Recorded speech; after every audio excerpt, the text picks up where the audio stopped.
আলহামদুলিল্লাহ, ছাদ বাগানের ড্রাগন এটা হলো আসল আসল ড্রাগনের কালারটা হবে এরকম।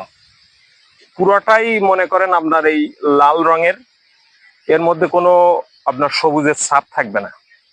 কিন্তু বাজারে যে ড্রাগন গুলো আসতেছে এগুলোর মধ্যে কি কিছু সবুজ ছাপ থাকে, এবং সেগুলো এক ধরনের টনিক স্প্রো করা হয়।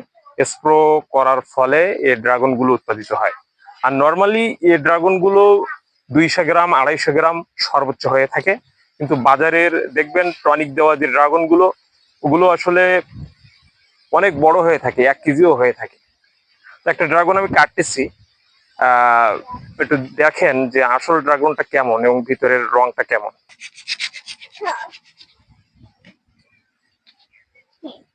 এই যে দেখেন, আলহামদুলিল্লাহ, এর ফলটা দেখেন কি সুন্দর, এবং খেতেও কিন্তু খুবই সুস্বাদু।